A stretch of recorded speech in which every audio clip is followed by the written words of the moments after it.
Hello everyone, my name is Mist, and welcome to my Now That's What I Call Music 8 review. This was released on November 20th, 2001, and it's the first album to feature 20 songs. This is also dedicated to Aaliyah, and some funds were donated to the Aaliyah Memorial Fund. We will get to her soon, but first we have 8 songs to get through, and the first one comes from an R&B group.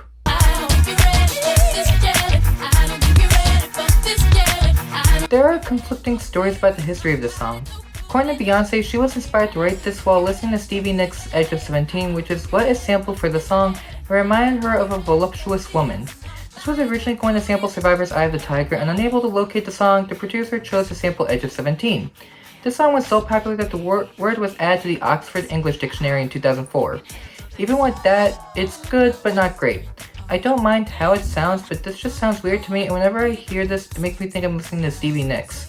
Destiny's Child is a band I don't listen to often, so that doesn't help either. So while it's a decent song, I can't like it more.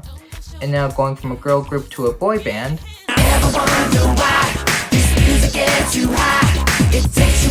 This is what happens when anyone makes a negative review. After the first album, some critics had preconceptions on what a credible group was. This song was a result as they put everything that is not pop music in the song. Even with that background, it is still an enjoyable song. It sounds chaotic and crazy and mixed in a way that is not annoying. It's not the best song from them, but it is still enjoyable. And now on to an artist everyone knows about.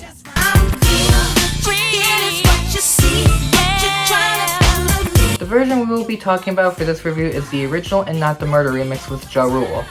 This song was more praised than its remix and has a 1980s-esque style and composition. With me, I really like the song and it sounds great.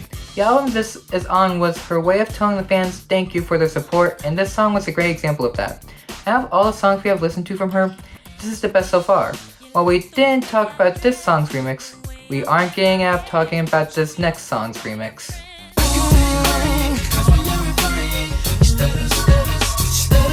If you watch the music video, you know exactly what this song is about. While the original song has no samples, this remix has 2 samples. Summer in the City by Quincy Jones and Passin' Me By It by The Pharcyde. This song is titled the Double Take remix due to it being used for the film Double Take, and apparently the original song is much slower and mellow. I have not listened to the original so I can't speak about it, but as for this remix, it's good but not great. I like the faster pace and Mystical raps very well on the song, but it is not a favorite. As it is, I can't say it's one of the best. And now going back to a legendary artist.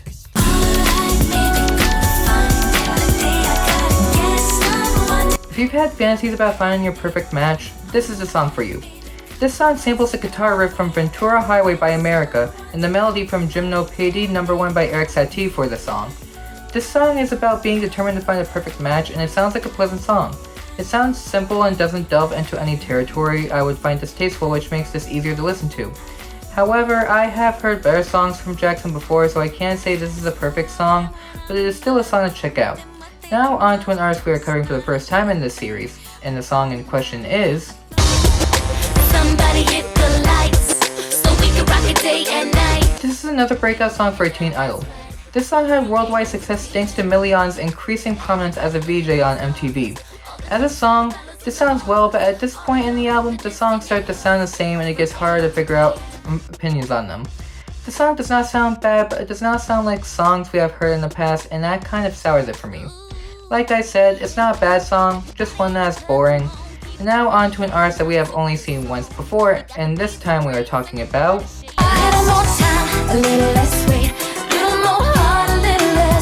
This is how to make a song sound interesting.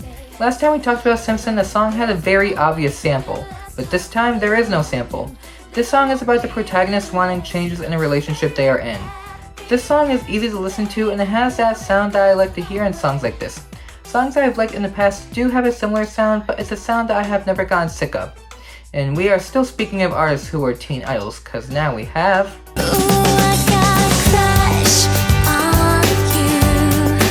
This song will be the last pop song for a while. I have opposite feelings from the last song for this one.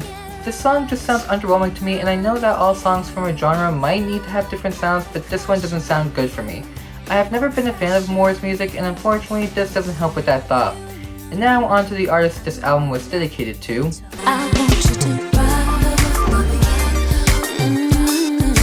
This song unfortunately makes me uncomfortable. This song is about the singer instructing their lover on how to please them sexually. The already makes this song one I won't want to listen to, but the sound in this song is still a song I don't like to listen to. I said this a million times already, but I don't like R&B music, and that still stands true for the song. The worst part is I want to be positive about the song since this was the last single released before she passed away, and I don't like being negative to someone when that happens. I just have a hard time liking the song. And now on to another R&B song. We are covering this artist for the first time. You got it. I think everyone knows the story behind the song at this point. If you don't, Usher brought a girl to the studio, they got into a fight, the girl left, Usher kept trying to call her, prompting Jermaine Dupri to kick him out, then Dupri wrote the lyrics for the song. The song was also inspired by his previous hit Nice and Slow, and they wanted to produce a track similar to that song, and this was the result. If you didn't know, the song also has direct allusions to other soul ballads like Fortunate by Maxwell and Adored by Prince. As for my feelings on this song, I surprisingly like it. I used to dislike this song, but after giving it another listen for this review, I realized it was a good song. This is why I tend to listen to the album before I make these reviews, because what if my taste changed, and this is a good reason why. And you bet when I get to more Usher songs, I will be positive on them. But going back to artists we have talked plenty about before.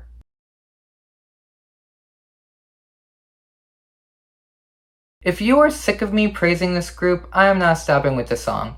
This was a song that stopped their run of consecutive top 10 hits, and I honestly don't understand why. I love the song, and compared to other ballads from them, this song was one of the first I listened to repeatedly from them. This song sounds really well done, and their voices fit perfectly with this song, and I got the feeling they went all out with their voices here. This is a great song, and is one of the reasons I like this group. And now on to a darker song. I'm feeling glad I got sunshine. I bet some of you are surprised I'm talking about this song in the first place. This song's title actually comes from the fact that this song sounds similar to the theme song for The Good, The Bad, and The Ugly, and I felt so stupid after hearing that, as it does sound like it once you know that. As for my feelings, this is one of my favorite songs of all time. It has that darker tone to it that I enjoy listening to, and I always end up finding myself enjoying it. If you listen to the original song, you end up finding out it's 5 minutes, and the last 2 are nothing but the same melody looping over and over again, and thankfully this album took that part out. This is a really good song, and we will be waiting a while to see this group again. And now on to a group we will only be seeing once.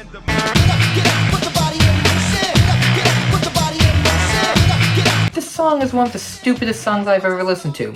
This song is built upon a repeat sample of Wild Child by the Ventures and was given a second life due to being used in a Mitsubishi Motors commercial, as it was originally released in 1998. Like I said already, I don't like the song. The song just says the same thing over and over again, and there is no structure to the song whatsoever. It just sounds chaotic and not in a good way. And this isn't the only chaotic song on this album, the other one being Myself, and I just me, myself, and I. Me, myself. The reason you don't hear the actual version is because it is virtually impossible to find this song anywhere. Anyway, this song is a novelty song and incorporates various styles of music, those being pop, hip-hop, funk, electronic, and rock, and incorporates styles reminiscent of early 1990s music. As for my thoughts, like I said, this is chaotic like the last song, but I like this one better. The reason being, this has more of a structure to it, but it is still chaotic to an annoying degree, and that is the reason I don't like the song. Now, earlier this year, we talked about a song that became a meme from being used in a movie. This song from the same band was also in the movie, but didn't become a meme. And that song is... And then I saw her face. I'm a believer. I wonder how many people don't know this is a cover song. This song was originally recorded by the Monkees during the 60s, and this song is mostly known for its inclusion in the film Shrek. Smash Mouth has 2 songs that were popularized in the film, and out of the 2, I like this one more. It comes down to which one I like more, and this is the one that I enjoyed the most. All-Star is way too overplayed, and I haven't seen this song get as much attention out of the 2, but it is a song to check out. And now moving on to punk music, we are starting with...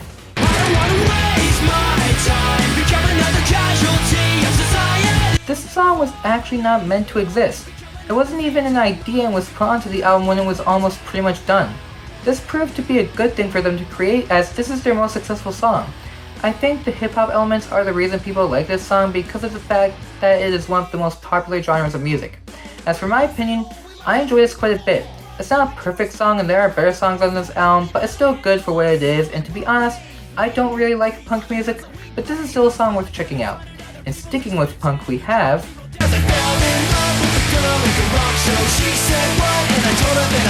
apparently this was made when the band was told they don't have a catchy feel-good song for their newest album.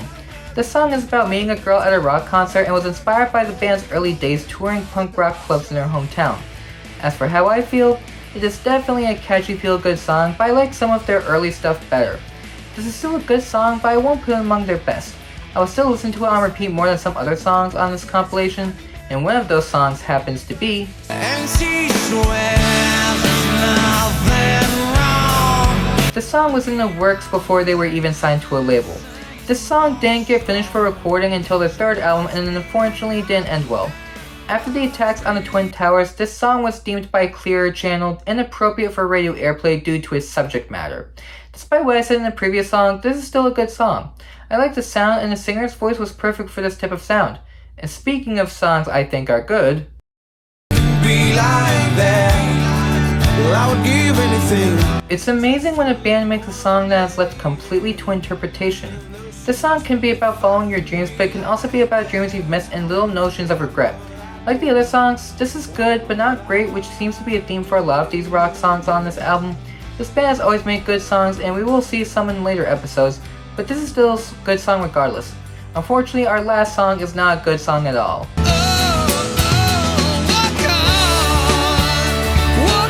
This is a song that is very controversial for certain reasons. I'll not be talking about what the song is about because of these reasons, so I will only talk about my opinion of the song. And quite frankly, I don't like the song. It is very long for what it is since it takes almost 5 minutes to complete, and as I said before, I have a low tolerance for songs over 4 minutes. Also, it just sounds too mellow for me. This is a YouTube song that I do like coming in a later review, but for right now, I just don't like their music. And that is it for this review, and I am surprised at how many of my opinions of songs have changed. This still has great songs, but not as many as I remember. Best song easily goes to Clint Eastwood by the Gorillaz, as it is a fun song for me to listen to. Next time we are continuing with the main series, and I believe the next one to be a weaker album, but we will have to wait and see. Until then, my name is Mist. Take care, everyone.